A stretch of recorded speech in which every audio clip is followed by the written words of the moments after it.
A lot. We are almost through all of the suspicious activity reports. Remember, these are the bank violations that Janet Yellen said she would never allow the Republicans on the Oversight Mm-hmm. Committee to have access to, even though she's supposed to. She said in her last letter before she let us in, you're going to have to provide evidence as to why we should allow you in. We provided evidence that a lot of people haven't seen. The next day, we're allowed in, and it's been very valuable to our investigation. We're probably going to have a press conference within the next 2 weeks to update the American people about what all we found, but it's very concerning. And I think Joe Biden's going to have a lot of explaining to do with respect to how many countries his family was influence peddling in and how many members of his family were involved in this influence peddling. Was he getting paid by his son? Well, we're still looking into that. There are so many different LLCs that were funneling and laundering money from these countries, and there are a lot of expenses that are credit card bills and things like that. We have some tips on what some of those credit card expenses were. We're going to keep digging, and I think that in the end, the American people will know the truth about the Biden family. Congressman, exit question for you. Have you found evidence that anybody broke any laws? Well, if the president was involved in this, obviously he would have broken many laws, because we don't believe that China would have paid the Biden family millions and millions of dollars for nothing. We believe that China was more than likely getting something in return. The same could be said for Ukraine with Burisma. The same could be said for some of these shady characters they were dealing with in Russia.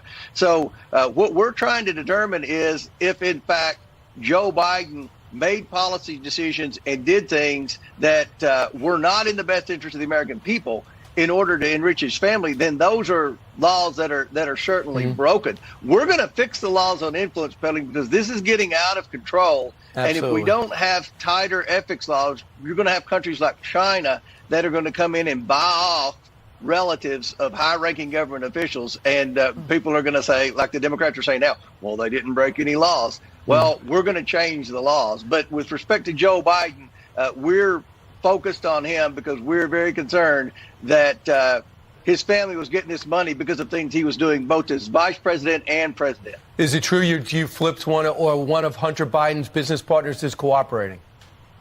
We have several of Hunter Biden's business partners who we're in communication with right now. And I think the American people are going to learn a lot more about this in the coming weeks. Okay. Look at this photograph. Every time I do, it makes me laugh.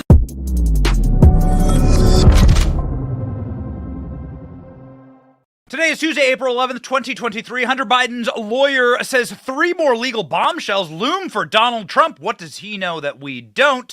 Bombshell report claims that Joe Biden's White House ordered the raid on Donald Trump's Mar-A-Lago residence, and John Durham, out of nowhere, drops a bombshell on Hillary. Julie Kelly joins the show to talk about 40 undercover agents in the January 6th crowd. Oh, baby, you knew it. Fedsurrection confirmed. My name is Benny Johnson, and this is The Benny Show. I come from the state of Iowa. I talk about it a lot. That's where I was raised, where I went to college. I'm a Hawkeye. I went to the University of Iowa. Anyone watching from the Midwest, give me a shout out. If you're from farm country like I am, you know that the quality of your meat is very, very important. That is why I want to make sure that the meat that I am grilling and giving to my family comes from the small family farms like the one that I was raised on.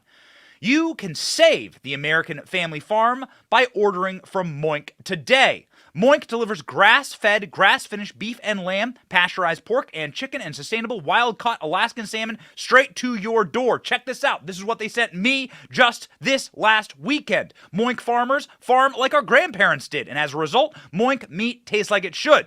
It tastes like it was raised naturally and that it ate grass or it ate the seeds that it's supposed to eat, and it wasn't driven through one of these Walmart operations eating sludge. And it's delicious. Look at that meat sizzle on the grill, baby. It's delicious. It's so good, and I'm very, very choosy about what I feed my family. Keep American farmers going by signing up with Moinkbox today /Benny right now. MOINK box.com/Benny. Moinkbox.com. Baby, we are going to get into the meat and potatoes of today's show. Let's go. What do we have here? Very interesting situation where Democrats have realized that they can use Donald Trump as a weapon. Now, what do I mean by that? What I mean by that is that Donald Trump is a major motivator for people like you and I, but is also a major motivator when Donald Trump isn't on the menu. What do I mean by that? When Donald Trump was not running for president or any office at all in the 2022 midterms, Joe Biden and his team, we have now learned, were directly responsible for rigging the midterm elections. Now, how do you rig something? Well, you ensure that you start a national conversation right up to the point of the election about the person you wish to have everyone talking about. And that person was not Joe Biden. Let me repeat. That person was not the guy who had 30 or 29% approval rating, who just slaughtered Americans in Afghanistan, who had out of control rampant inflation, who's sacrificing all of American hegemony to China. That's not the man who has dementia, who craps his pants going up and down stairs of Air Force One. That's not the guy they wanted you to talk about. They wanted you to talk about Orange Man. Now, a lot of people in America love Orange Man, and a lot of people in America have Trump derangement syndrome, full-blown case of TDS. It benefited the Democrat Party to not talk about the person who was actually on the menu. The person who was actually on the menu was Joe Biden and his failed policies. Joe Biden had a Democrat Senate, a Democrat House. Do you think that America got better in the first 2 years of Joe Biden's presidency? If you do, then I have a bridge in Brooklyn to sell you, Stevie Wonder. You know, you can go all the way back to Jen Psaki. Sweet, sweet Peppermint Patty. Sweet Chucky. We miss her oh so very much. She now has a mewling show on MSNBC. A very unfortunate name called Inside of Jen Psaki. Nonetheless, Jen Psaki started her press rounds. She had left the White House. She started her press rounds before the midterms describing the tactic of making Donald Trump the number one thing on the top of the ballot, even though Donald Trump wasn't running. How are they going to do it? How are they going to do this? Trump was chilling at Mar-A-Lago. He didn't announce he's running for president. He was doing an event here and there, but he was golfing most of the time. Jen Psaki, ladies and gentlemen, describing the Democrats' strategy for the 2022 midterm elections.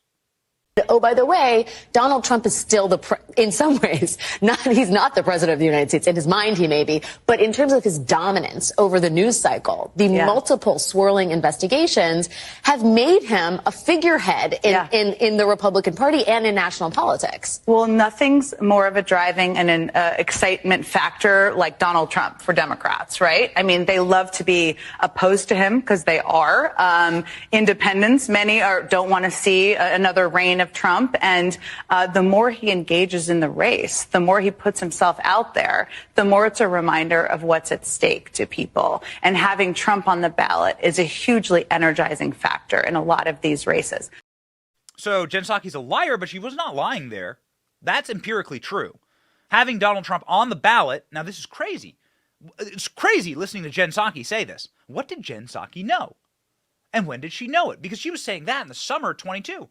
When Joe Biden was standing to lose 50 seats in the House, lose the Senate, get veto-proof majorities. I mean, it's like wild. It was like going to be a bloodbath.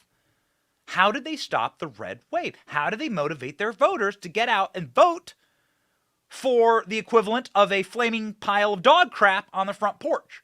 Why would you have ever elected Democrats in the 2022 midterms? Nothing was going well. Ladies and gentlemen, we now know that Joe Biden ordered the raid at Mar-A-Lago. Look at this, ladies and gentlemen, from today. Joe Biden had a direct hand in the raid on Mar-A-Lago. The raiding of Mar-A-Lago is, of course, something that got Donald Trump right back into the news cycle, rocketed him to the front of the news cycle. Now, part of it is that they understand that shows like mine and you are going to care a lot about the impeachment or persecution or prosecution of Donald Trump. He's our boy.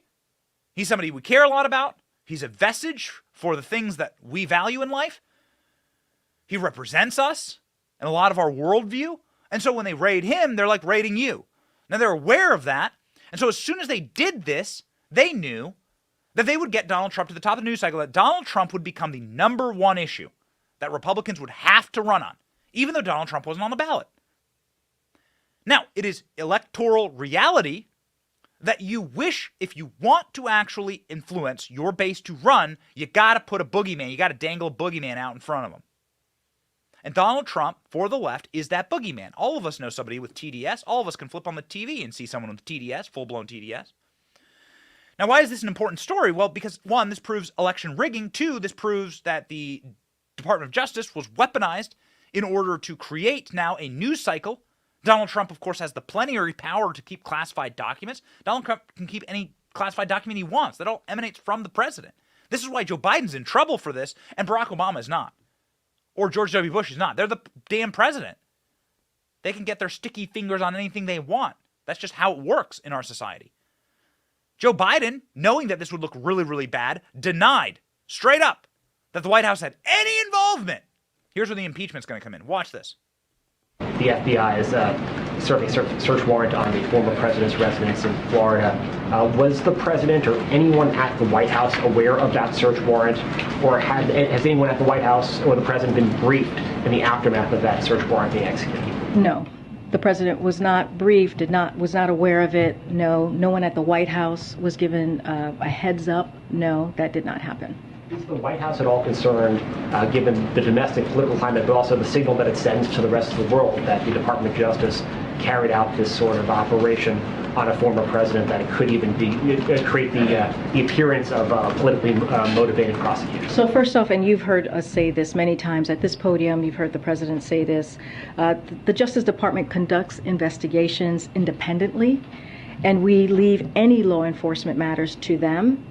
It would not be appropriate for us to comment on any ongoing investigations. I can say that President Biden has been unequivocal since the campaign. He believes in the rule of law, in the independence of the Justice Department investigations, that those investigations should be free from political influence, and he has held that commitment as president. Okay, so hold on here just a second. Let me get this straight. So the White House has denied having anything to do with this raid. And, very, very curiously, this raid happened, of course, at the absolute 90-day threshold, as close to an election as they can possibly put it. Check this out. This from Business Insider. The timing of Mar-A-Lago's raid, the 90-day policy the FBI has on following when it raided Donald Trump's Mar-A-Lago home. Ladies and gentlemen, the FBI raided at the 91 day before the election mark. In case you're wondering if this was coordinated, if this is all a manufactured and coordinated attack in order to rig your elections, check this out. Directly at the 90-day mark, scroll down, please. FBI raid on Donald Trump's Mar-a-Lago home on Monday. The timing was in line with a policy the DOJ has of not taking certain steps within 90 days before an election. A memo from AG Merrick Garland surfaced in July reiterating the high-level approval the DOJ officials have to get for politically sensitive investigations. They waited till the last day, as close as they possibly could to the election, because they knew this would be multiple news cycles with Donald Trump, in order to make sure that they made these wires as hot as they possibly could right before the elections. Biden himself denied this. Biden himself said, I had nothing to do with it. They know what they're doing here. It would be wrong to think that our enemies were stupid. That is a big mistake that you make when you're fighting a battle. They know what they're doing here. They did this on purpose. They wanted to wire and rig the midterm elections in order for Democrats to get to overperform, because they had nothing to vote for. And sure enough, they certainly did not get the red wave. That is empirically clear. The red wave did not happen. They were able to motivate their base to get out. Joe Biden, of course, denying what now has been reported to be true. Another lie from Joe Biden. Watch. Mr. President, how much advance notice did you have of the FBI's plan to search Mar-a-Lago? I didn't have any advance notice. None. Zero. Not one single bit. Thank you.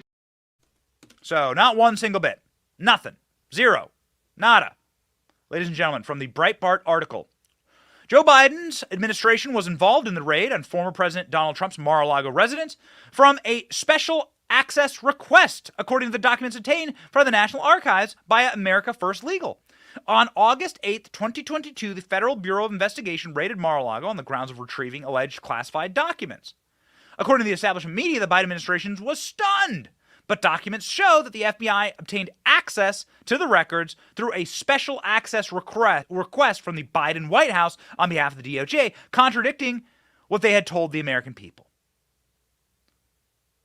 Notably, despite the archive's claim that they had not been involved in the DOJ investigation, the documents show that the archive's official response administered all access requests to the presidential records was involved in prepping the 15 boxes for FBI review. So now you have a smoking gun here.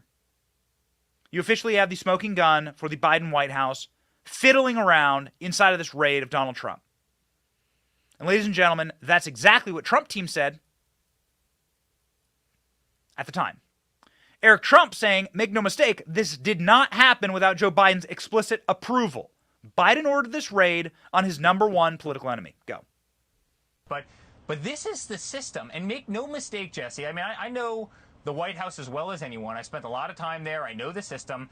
This did not happen without Joe Biden's explicit approval. The White House approved of this. Mark my words, Jesse, it will come out. I love you see the press secretary out there today. We had no knowledge of this at all.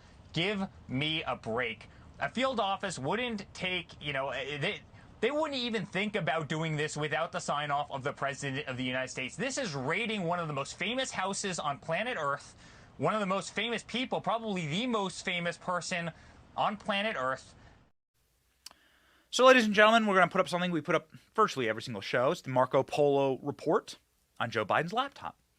This is an independent investigation by former law enforcement officials and researchers looking into the Biden crimes, publicly available on top of and inside of Hunter Biden's laptop.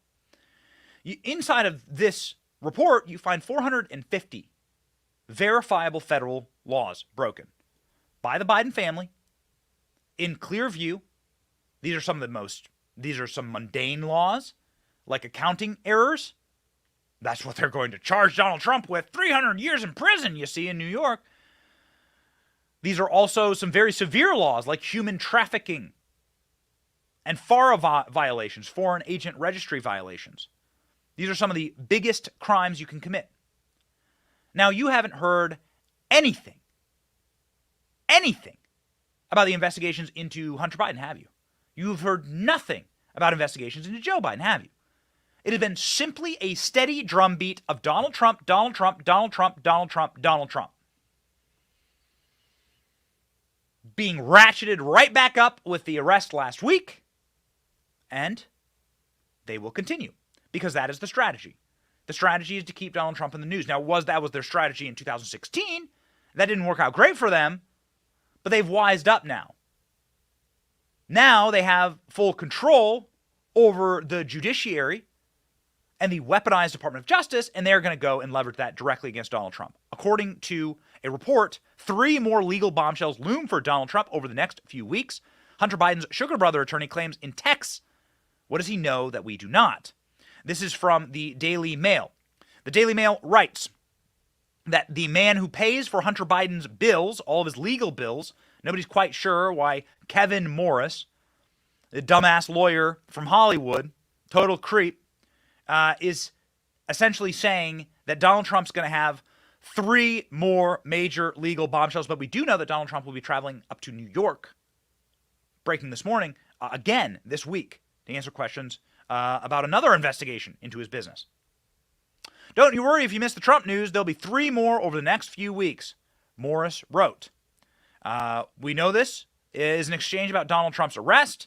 Hunter Biden's lawyer claimed there would be 3 more in text messages with a right-wing nonprofit about Donald Trump's arrest. The heated exchange came between the hotshot Hollywood attorney Kevin Morris and a researcher working with the conservative think tank Marco Polo, which raised questions over the First Son's legal team to know about prosecutors' plans against the former president. So that's very interesting. The news comes as Morris sued Marco Polo and his founder, former Trump White House staffer Garrett Ziegler, in a Los Angeles court last week for allegedly harassment, invasion of privacy, and criminal impersonation over the nonprofit's investigation of Hunter Biden's laptop. See, got it?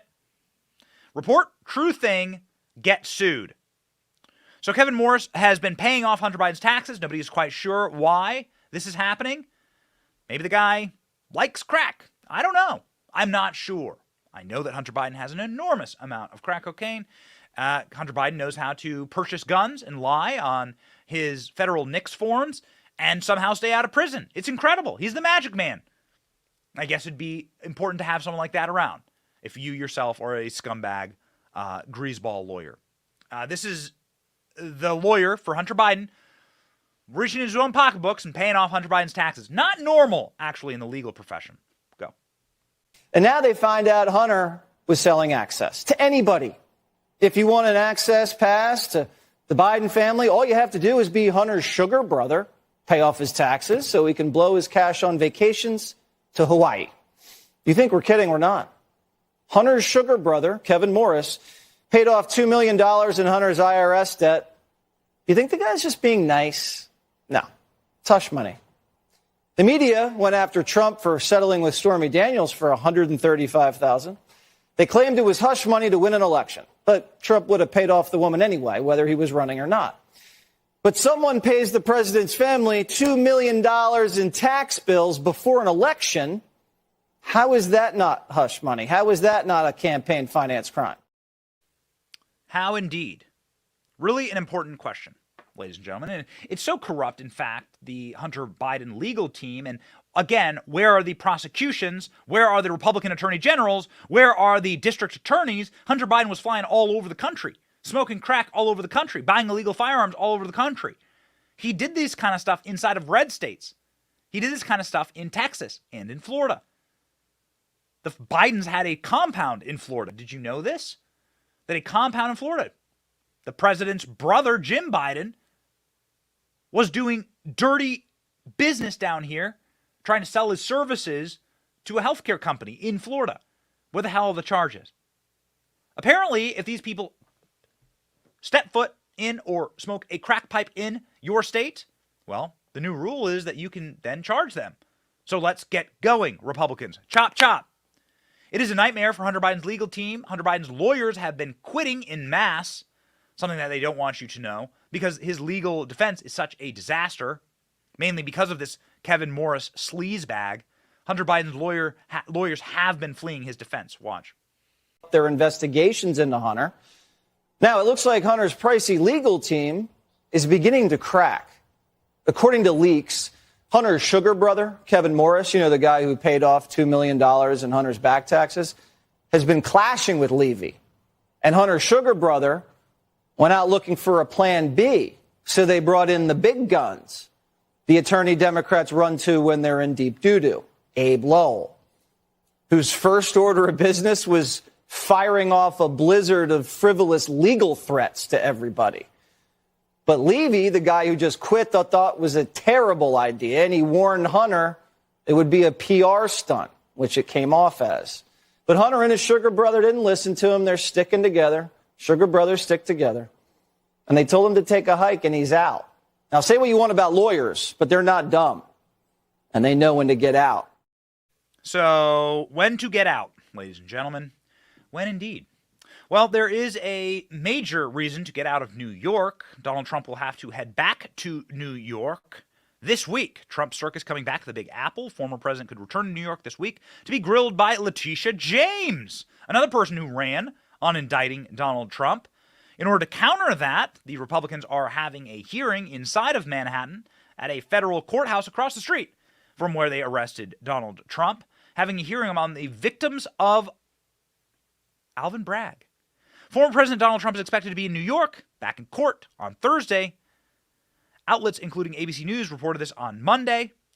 This is Letitia James's $250 million civil fraud suit. James filed a civil fraud suit against Trump and 3 of his adult children, Don, Eric, and Ivanka, accusing them of fraud by overhauling assets to secure loans and undervaluing them on tax documents. Well, if that's fraud, well, then let me tell you what. Every single business man and woman in America they're all going to jail in New York. James, a Democrat, wants to bar all 4 Trumps from serving as executives at companies in the state of New York. The New York Post reported that Trump plans to plead the fifth during Thursday's sit-down. But Republicans are not taking the sitting down. They will be having a hearing inside of New York. Jim Jordan stating just that. He is really, really pissing off members of the New York Democrat delegation here. Watch. And even the facts and figures and stats about Alvin Bragg's DA's office reveal that that's not the case. So we're coming up there to talk to the victims, the people who've been impacted by this crazy left-wing ideology that says we're not going to put bad guys, people who do harmful things to other Americans, we're not going to put them in jail and then bad things happen. We're going to talk to those families. And we're not just going to go to New York. We're going to go to other cities. I've talked to our subcommittee, crime subcommittee chairman, Congressman Biggs. He'll be there with us. He wants to go to other cities and do this same thing. But it is that critical because Alvin Bragg, as you know, is going after President Trump when you have all kinds of things happening in his town that are harmful to families who live there. Get out of New York. Get out of blue cities. You know the Democrats just elected Chicago to be the place where the DNC convention is held? Chicago. They're going there. I mean, listen, that's just straight up suicidal. Chicago elected a radical progressive just last week. You can say what you will, but I have a opinion on all of this, which is let them burn. You know, I have nostalgia for Chicago. It's where I celebrated my engagement to my wife. I'm from the Midwest. I have a lot of family and friends around there. I have a lot of warm memories in Chicago. But, you know, this world is temporal. And sometimes you got to let places burn. You got to let places reap the consequences of their own actions. And the more power and the more profit and the more productivity that gets drained out of Chicago, the less powerful it is. The more that it goes to places like the Sun Belt or to states that you perhaps live in. Do you live in Illinois? Or do you live in do you live in Georgia, Alabama, Florida? These are the places that are getting huge amounts of population, and that is going to flip and turn around, given the census, into more power for the South, more power for red states. People are going to flee the corruption and the depravity of these places, and it's going to be a self-fulfilling prophecy. They don't want police? That's fine. You don't need police if you don't have any people. You don't need police if you don't have any places to police, if you have nothing of value inside of your city. And so good on them. Good on them. They elected Brandon Johnson, whatever, just like psychotic progressive. This guy immediately ran out there and said he's going to freeze all police funding. He's going to send counselors and people with doodle notebooks to go counsel the criminals. Fine. You know what? The more power these blue cities have, these corrupt, rigged blue cities have, the more they can destroy a good state. Michigan, Wisconsin, Minnesota, these are red states that have little blue dots in them, and those blue dots are able to swing the entire state. They're able to throw 40, 50, 60 some odd electoral votes into the Democrats' pot every single election. Rob them of power. Delete their power. Eliminate it. Good riddance. Burn. Sad for me to say it, because there are good people who live there, and I have good memories in these places, but gotta let them burn. You have to feel the consequences of your own actions. Anyone who's been a parent understands that. Anyone who's been a parent understands. You must have consequences to bad things that you do. It doesn't go on forever. So, unfortunate. But ladies and gentlemen, you gotta let them burn. Speaking of letting places burn, man, wait till you hear what the FBI has been doing inside of your church, combating your own congregation. Yikes. But first, ladies and gentlemen, a lot of breaking news. A lot of news that is required to have very, very, very confident cell phone service. That is why I trust Patriot Mobile with my cell phone service inside of my personal life and also with my company. America's only Christian conservative wireless provider. They offer dependable nationwide coverage on all 3 major networks. You can get the best possible service in your area. Plus, they offer a coverage guarantee. If you're not happy with your coverage, you can switch. Patriot Mobile supports our business. We're very, very active in this business. We're out in the field a lot. We're moving all over the place. We love their coverage. You can do this by knowing that you are supporting a free market, free speech, sanctity of life, Second Amendment supporting company. Their 100% US-based customer service will make switching easy. You can get free activation today with the offer code Benny. Stand together and support companies that share our values more than ever. PatriotMobile.com/Benny. PatriotMobile.com/Benny. Also, don't buy Bud Light. Don't have a beer sponsor, but don't buy Bud Light. The FBI sought to develop sources inside of Catholic churches to combat domestic terrorism, documents show. Huh? What the hell? Wait, so the FBI is now spying inside of church congregations? Do you go to church? The FBI sees the individuals who attend Mass, the individuals who attend church. They see Christians and Christianity as a threat. Why? It's very simple. It is the oldest possible destruction of the human soul. Ladies and gentlemen, from the earliest days of humanity, the lie has been told that if you defy God and if you just bet on you, yourself, your own power, your own wisdom, either biting into an apple in a garden or building a Tower of Babel, if you bet on your own wisdom and your own genius, that you yourself will become God, that you can attain the power of changing, well, reality itself, your own gender, the rules that govern nature. Remember, Barack Obama told us that if we elected him, he'd lower the ocean. That was a doozy. So you can make for yourself a utopia. That has always been the lie. That is the lie from a warped demon. It is sick. It has always infested the human heart. You shouldn't be shocked at it right now. And you certainly shouldn't be shocked that the amoral atheists who run the federal government inside of a cabal that exists outside of the democratic process, you shouldn't be shocked at all that those individuals subscribe to that because they act as though they are God. And it's very, very tough. This is why they embrace the radical gender ideologies. This is why they embrace radical atomization of the individual.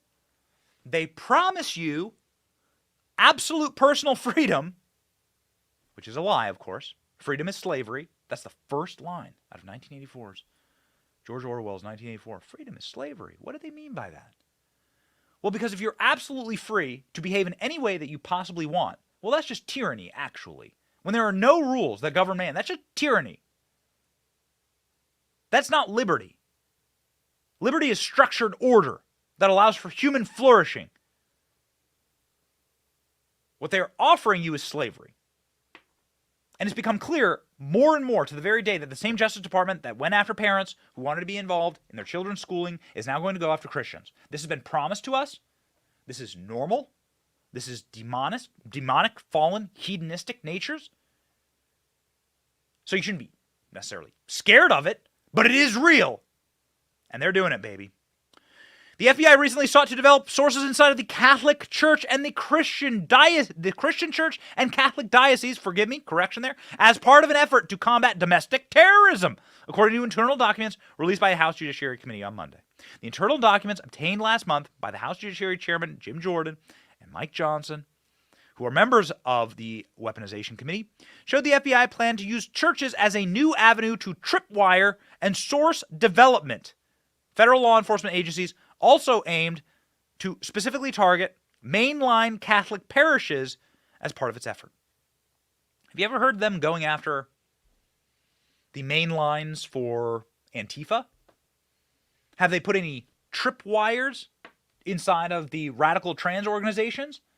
Like the guy who was just nabbed in Colorado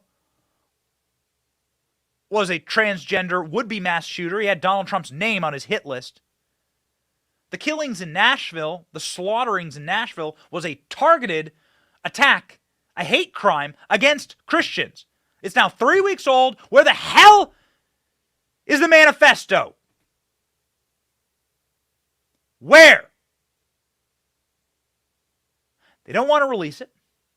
Trust me, if it had been somebody who was, part of the Aryan Brotherhood or someone who had attacked a church because it was a urban church. Trust me, if this had been some type of Confederate flag waving Dylan Roof situation, man, it'd be smacked. It'd be a a label put on every cereal box, that manifesto. But nope. We have a shooter, clearly mentally ill, unstable, somebody who had been weaponized and radicalized the way the terrorists are. And this person attacked a church. And we still don't know why. Of course we know why. They're keeping it from us.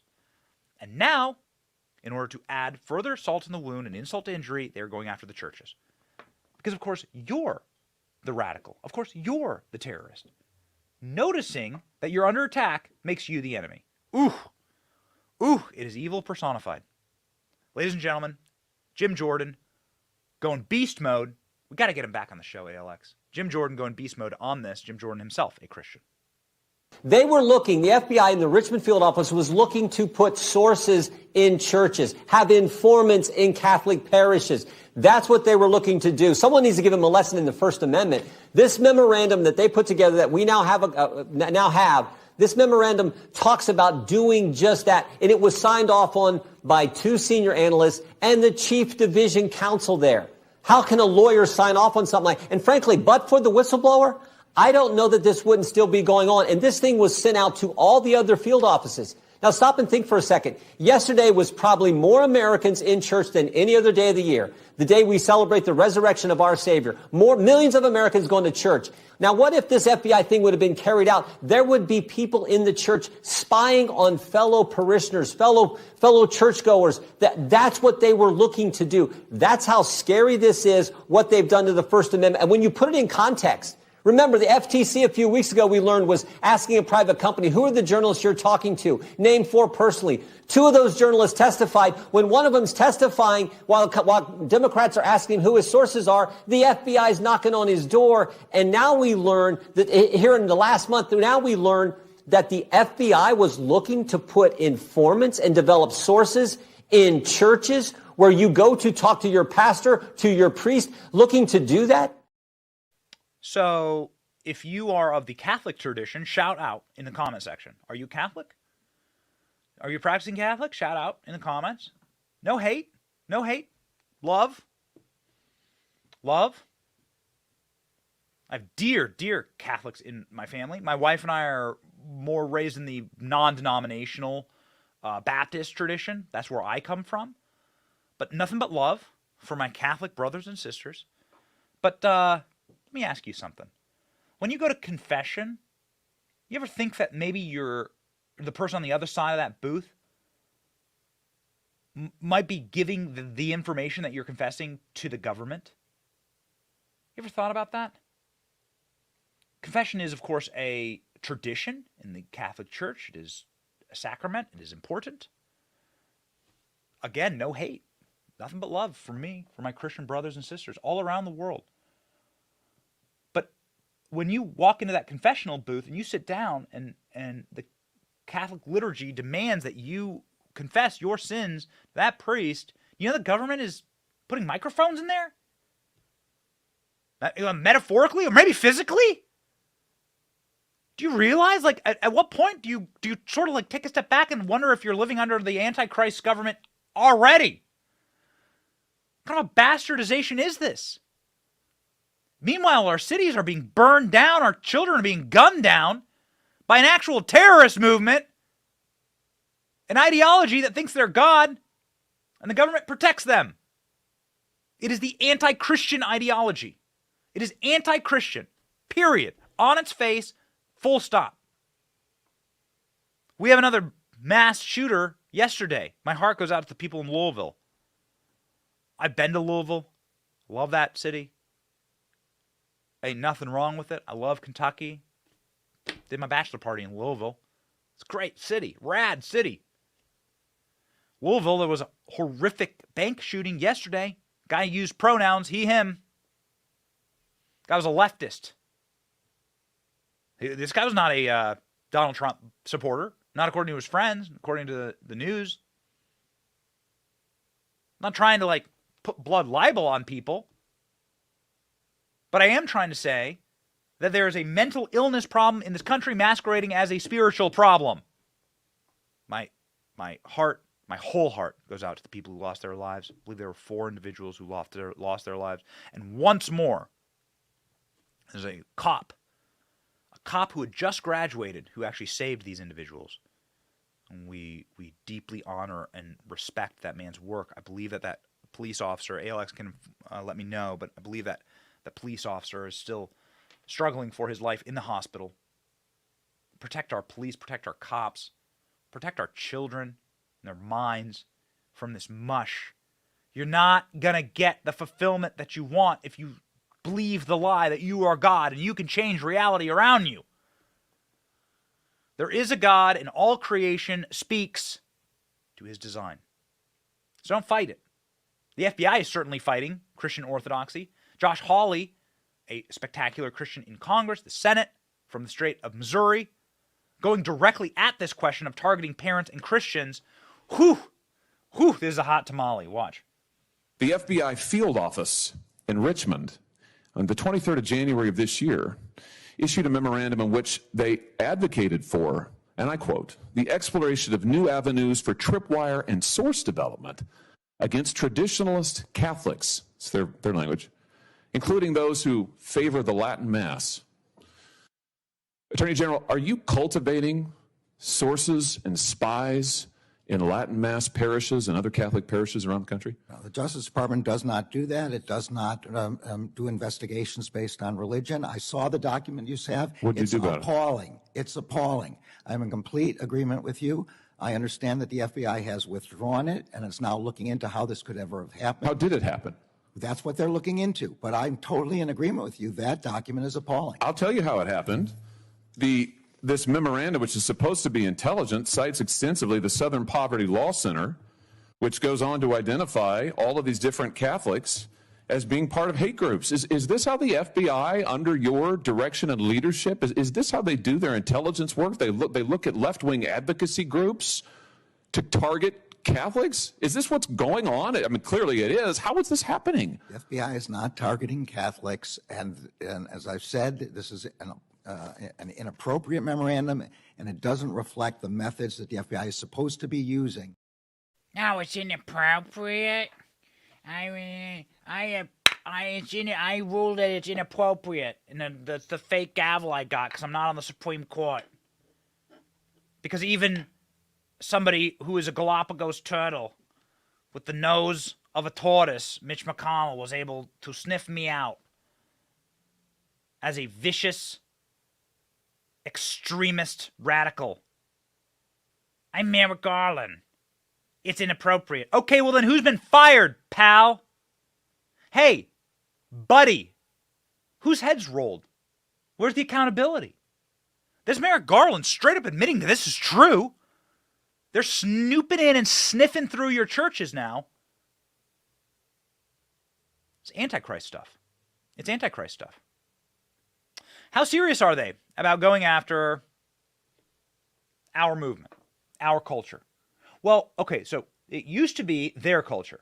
Let me explain that to you. It used to be that there were 3 networks on TV, there were a couple major papers, and they could essentially project culture through Hollywood and then back it up with media. And then that created a cocoon where they could really morph and mold any person that they wanted. The internet broke that. Shows like this continue to break that, and we have now become the media, and they've lost control. Americans are able to talk, they're able to tweet, and they're able to communicate. You're able to melt down the chats. I love the chats. I have a monitor with the chats for the show every single day. So what do they end up doing? Now that we're creating our own culture, creating our own slang, creating our own verbiage, nobody's going to go see Disney movies anymore. Nobody gives a damn what's broadcast on TV. They've lost that power. Well, now they're going to come after our culture that we've created. So now it's going to be flipped. If they can't control it, they'll destroy it. Check this out. FBI, internet slang like based and red pill associated with extremism. An FBI document obtained by the Heritage Foundation through the Freedom of Information Act request shows the Bureau associating a wide variety of internet slang with extremism. Words like based and Chad. Huh? Based and Chad? I use those words like twice a show. Well, I want to make a whole show called Based with Benny. It's like the next project we're working on here, where it's going to be like a long-form interview show with your questions and your comments integrated into it. It's awesome. We're piloting it right now. Get ready. We love you, and we're going to be bringing you so many more new and exciting products. It's great. We truly do love all of you. The glossary of terms can be found in a document about incels or involuntary celibates, racially or ethnically motivated for violent extremism. So if you say the word based, red pill, or Chad, you're on the terrorist watch list. Somebody who's never been converted to an ideology based per FBI is used by radical extremism. An extremist. Red pill, according to the document, means someone has adopted racist or anti-Semitic fascist beliefs. This is what the FBI believes. I mean, hot damn. Hot damn, ladies and gentlemen. Do you feel entrapped? Do you feel as though the things that give you value in life, like, for instance, peacefully protesting, petitioning your government, do you feel like those things are now officially, like, those things are now officially verboten? Speaking freely, coming after terms and sayings and slang. There's one person in America, one reporter in America who has cracked the case from day one on all of this and who knows the integration of the federal government and their abomination of our first rights. That woman's name is Julie Kelly. She's done the best reporting in this country on the violations of our civil liberties, a lot of it stemming from January 6th. And we have some bombshells for this show. Julie Kelly joins the program now.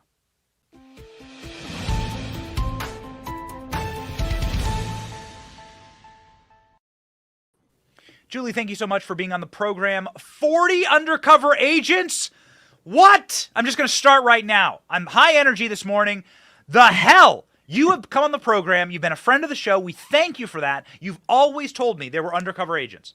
From the first interview we did all the way through, you've said there were undercover agents, and now you have been vindicated. Well, Benny, thank you so much for covering my work on this from the very beginning when a lot of people wouldn't touch this issue, and of course for your kind words right now. Look, 40 just scratches the surface, but what you're talking about is a motion that was filed in the Proud Boys seditious conspiracy trial last week by one of the defense attorneys. What's happening, Benny, is the government has withheld, this DOJ has withheld this evidence related to undercover agents and informants for months. From this defense team, but it's slowly trickling out even in other cases, and that's where this came from. There were multiple undercover DC Metro police officers who, Benny, at least one of them was chanting, keep going, push, push, encouraging people to go towards the Capitol. He had other undercover agents with him who were shouting, whose house, our house, USA. They were acting like Trump supporters, and they were moving with the crowd towards this restricted area and towards the building itself. What this defense motion also addresses is the possibility of undercover agents or informants who are working for the Department of Homeland Security. The role of that agency has really been kept under wraps, Benny, particularly, believe it or not, Secret Service officials, including top leadership, whose text messages just magically disappeared after January 6th when Joe Biden took over, the executive branch. So this is just the slow drip of information that 40 doesn't even cover it. It's probably at least 10 times, maybe, who knows, 100 times that. And this would involve numerous law enforcement intelligence agencies who had these assets embedded in the crowd that day. So, I mean, there were so many glowies in this audience. You could see them from space at night. But the question I suppose I have is when you have this footage that you just referenced, and we're loading it up right now because I'd like for the viewers to see it. Okay. But we have this footage that you just referenced. At what point is this an entrapment case? At what point does all of this get dismissed? Because now we have on tape officers of the government encouraging people to act criminally, and the majority of these people are locked up for trespassing, right? So they're encouraging them to trespass and break the laws, and that's just entrapment. That's right. And a few defendants, Benny, actually have filed motions recently trying to use this defense, this entrapment defense. Of course, as you know, I covered the Whitmer Fednapping hoax, that trial as well, where those four defendants, the lawyers representing those four original defendants, very successfully convinced a jury last year that the FBI had entrapped these men. Two of them were acquitted. Two of them had a hung jury. Now, Benny, this is the same FBI. This is at the same time in 2020. The Christopher Wray's FBI is running informants into the Proud Boys, into the Oath Keepers, possibly the 3%ers, the so-called militia groups. So this, again, this just scratches the surface of who was involved in what this FBI and other agencies did. Capitol Police had undercover agents. Park Police had undercover agents. Now we know DC Metro did, DHS possibly. Benny, get this. The acting U.S. Attorney for the District of Columbia, Michael Sherwin, also was walking around in street clothes with the crowd that day, talking to cops, walking with the crowd from the Ellipse to the Capitol. I mean, he's basically acting as an undercover agent, and he's a U.S. prosecutor. So that's the kind of surveillance that was going on, which, Benny, for most people raises a question. If you had all of these uniform and undercover agents and informants, why didn't they stop the insurrection? You had, the place was crawling, as you said, with glowies and uniformed law enforcement. Why did they do anything? That's the biggest question, unanswered question of all. It's gallows humor, and I believe this video came from your Twitter feed, which everyone must follow Julie Kelly on Twitter. It is probably my #1 requirement. You must follow Julie Kelly on Twitter. You'd be in the top 3 most important accounts to follow. This footage is of uniformed police officers stopping plainclothes police officers, and they have like the Spider-Man meme where they're all pointing at each other and they're all Spider-Man. But there's a line there where they're all like, "We're all armed," right? And so the armed insurrection, as far as I can tell, the only armed individuals were all of the cops who were armed throughout this riot that they helped instigate, thus making it far more dangerous. I mean, again, we're living in it's clown world, but the armed insurrectionists were indeed these uniformed and ununiformed police officers and federal agents. That's such a great point, Benny, because here, the DC Metro Police, who was stopping these 5 individuals and just saying, "Hey guys, are you armed?" You know, he's thinking that they're Trump supporters because that's how they're portraying themselves. So he stops them. "Hey, are you guys armed?" "Yeah, we're all packing heat." "Oh, you are?" Well, we're all agents. Now, I think these also are DC Metro, so they're kind of stopping their own agents. It's hard to really get a read on what their badges were, but they are the guys who are armed. Benny, as you and I have talked about, the only person who carried and used a gun inside the Capitol on January 6th was Michael Byrd, the Capitol police officer who executed Ashley Babbitt that afternoon. So the fact that you have all of these agents, government assets paid for by American taxpayers, this is why we can't see the video. This is why we don't know who the pipe bomber is. This is why Nancy Pelosi has not had to produce one document to the January 6th committee. That's why all of the documents from Capitol Police are also under wraps. All of the internal reports from DC Metro Police, anything related to police misconduct, those are all under wraps. This is a total cover-up for this inside job that was January 6th. And thank God for these brave men who did not accept plea deals, who are putting their lives on the line to go to trial, but for the bravery and the courage of these men who are standing trial in a city, who 93% Democrats make up these juries. But for them, we would never have any of these evidence. So we really need to, send our blessings to them, our prayers to them, because their lives are being destroyed in pursuit of the truth. You cover some of the darkest, blackest stuff in America, but you always seem cheerful, Julie. And you and I have never met in person. I really hope that happens soon. And I love the fact that you always bring an energy that is of positivity. Can you give me a silver lining in all of this? Because a lot of people do get depressed and black-pilled. Oh God, I just used black pill or red pill. No, now I'm on an extremist list. Like they see news like that we just covered. They see the FBI integrating, like spying on their own churches, spying on their own communion, and spying on their confession, and they start to get black-pilled. Can you give me a silver lining here? I will. I'll tell you, Benny, I am always motivated and remain hopeful at how these defendants and their families, believe in God. They believe in this country. They believe in goodness and truth. I've watched these prosecutors and these judges and these agents. And if you really believe that good will prevail over evil, and these people are evil for the most part, then you have to shed the light, right? And so I'm just motivated by what these people are going through. I'm infuriated and probably more motivated by what I see this government doing to innocent people. But and I'm grateful to people like you for covering my work. But for people like you, as I said, a lot of people wouldn't touch this. So the left is fully exposed now, right? We know what they're about, whether it's the transgenderism, the FBI, what's happening with January 6th, what happened with Whitmer. The truth is out there, and we just now have to force our elected officials to the degree that we can to finally act, because in my opinion, they're still very flat-footed on this. Yes. That leads into my final question, if I may. Let's say you were brought onto an advisory board, a presidential advisory board for the next Republican president, somebody who actually cared about this and was willing to make real change. What would you advise them? I would advise them to encourage Congress to start impeaching a few federal judges. Congress is way overdue doing that. These are the real villains in this whole process. I would start indicting people for conspiracy. This includes prosecutors who are withholding evidence from the courts, denying the due process rights of defendants. I mean, I would encourage it, if we get a Republican president and one who actually will do this, it is time to really fully expose the rot, the corruption, and the criminality, especially in this Department of Justice, the DC U.S. Attorney's Office, the FBI Washington Field Office. They are all in cahoots.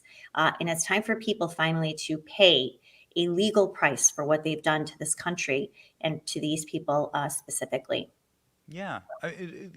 Like as a child of the Cold War, I didn't get my city nuked because, well, there was mutually assured destruction. There was a nuclear deterrent.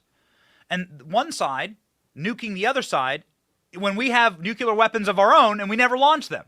Mm-hmm. It does seem as though the nuclear deterrent keeps us peaceful. It actually prevents war if you are scared of what the other side will do. So it prevents war. And so Republicans need to understand that principle quickly. And thank you for helping them understand. Julie, we have, I believe, your Twitter account up here. I encourage everyone to follow. We'll pop it up. Where else can they follow your work? My work can be found at American Greatness, amgreatness.com. And I do have a book out that was released last year, as you and I talked about January 6th, how Democrats used the Capitol protest to launch a war on terror against the political right. Wow, is that happening even faster than I could have imagined? But my book is also available at Amazon. Okay, fantastic. Here's the link to your articles there, your byline at American Greatness, a must read and a patriot. Thank you, Julie Kelly, for joining the program. Thank you, Benny, so much.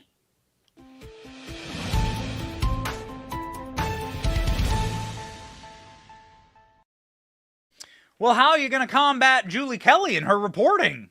How are you going to do it? She's one of the best out there. How are you going to combat Tucker Carlson? How are you going to combat, shows like ours and movements like ours? Well, Joe Biden is hiring influencers, ladies and gentlemen, an army of influencers for the 2024 race. Oh boy. Oh my. This certainly needs to be the cringe alert for our show. Every single show we have a cringe alert. We're going to start breaking up the show into, when we get a more regular news cycle, breaking up the show into segments here. This segment is called the nuclear cringe alert for our show. Be advised, I'm about to show you the individuals that Joe Biden is counting on winning the presidency for him in 2024. Go.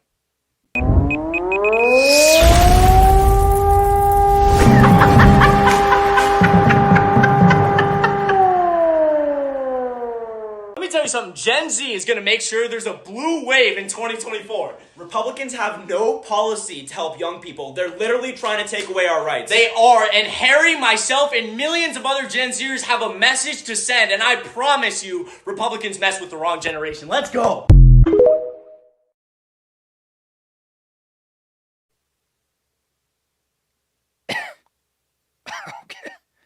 Okay, kid. Hey, kid. Have you ever paid taxes? Hey, kid, are you recording that in your parents' basement? Is there a bowl of Cheerios? Some goldfish? in a little baggie next to you. These people, they're gonna bring on guys like cringe people like that. I say I welcome it. Open the floodgates. Let it wash over me. It will mean content for your boy. More Dylan Mulvaney. That helps out my cause, please. That helps me out, ladies and gentlemen. More of it. A very important moment, I suppose, and we try as hard as we can to end on brightness and goodness here. Republicans forced Joe Biden into ending the COVID emergency yesterday. Got very little attention, but it happened. It's worth noting. This doesn't make Joe Biden a good person. It does mean you are a good person because you voted for a Republican Congress. You voted to have a bulwark of common sense Republicans in the Senate. Good for you. Let's do more of that. There's a historically good map for Republican senators this upcoming election. 5 possible pickups for Republican senators this coming election. You wonder why they want to put Donald Trump in jail. You wonder why? Because Donald Trump brings people the hell out. He does. They are scared to death. 5 new Republican senators. Holy cannoli. So they're scared. They're radical. They're insane. They got to do something. Joe Biden signed the GOP-led bill that said COVID is officially over in this country. In the United States, and after 3 years since COVID-19 hit this country, more than 3 years, we just got this notice from the White House. I'm just going to hold it up. It says on Monday, April 10th, 2023, the president signed into law House Joint Resolution 7, which terminates the national emergency related to the COVID-19 pandemic. Brett, this was a move by Senate Republicans and House Republicans to force him to end this. And while the president did not actually want to do this, according to White House officials, ultimately he did not veto it. He gave in and signed it. So just like that, the COVID emergency is officially. Okay, so I have a personal opinion as to why this happened with Joe Biden. He never has to wear a mask again. Masks prevent sniffing. Come with me here on this thought process. Masks prevent Joe Biden from shoving his syphilitic, old, diseased, dandruffy nose straight into the maw of some kid. Dalai Lama style. Suck my tongue. You know, that's what I think. I think that Joe Biden was eventually convinced, Mr. Double, Triple Masky Joe Biden, he was convinced to not do it because of the children, and not in a good way. So that's my thoughts. What are your thoughts? Let me know in the comment section. Please, if you like our show, subscribe. Subscribe to our podcast. It really helps us out. It's called The Benny Show. It's on all podcasts, where all podcasts are available. Subscribe to the channel that you're watching on right now. Click like, comment on the video. We're creating a movement here. We are going to be launching the Benny Battalion quite soon. We're going to be launching an actual Benny Battalion. It's going to have sweet swag. It's going to have some military kickers. It's going to be super dope. Okay, we have some advisors on this. We have great products coming your direction because we're going to invest in this community. We're going to invest in this country, and we're going to save this place. We're going to save it by focusing on the right thing. We're going to focus our attention, not on the insanity of this current mortal world. We're going to focus our attention, of course, on the great beyond, the true truth, the actual truth, something that was here before the world itself, ladies and gentlemen. And that's why every single show we have the verse of the day. This verse from John 6:35. Jesus said to them, I am the bread of life. Whoever comes to me shall not hunger, and whoever believes in me shall never thirst. Do you feel as though today you are thirsty? I don't mean that like a rap video, but do you feel thirsty for justice? Do you feel a little parched for a country that makes sense? What the hell has happened to this place? Well, I mean, quite frankly, we've lost our focus. We've lost our ability to be a moral society and to have the institutions that bind us together, like our church, like our family, like our favorite beer companies. Yes, those things are important. Yes, the stories we tell ourselves are important. Yes, Hollywood collapsing and being unable to tell a story that unites America. That's important. Destroying our lore, destroying the things that matter, that hold a society together. So yes, ladies and gentlemen, we value those things, and we value above all our connection to God, family, country. That's what we focus on this show. That's our guiding light. That's our North Star. And if you kick it with Jesus, well, you're not going to be disappointed. Nor will you be hungry and thirsty, ladies and gentlemen. Thirsting for justice and saving America. That's what we do on this program. We certainly care about you. And we'll be back tomorrow. My name's Benny. This is The Benny Show. See ya.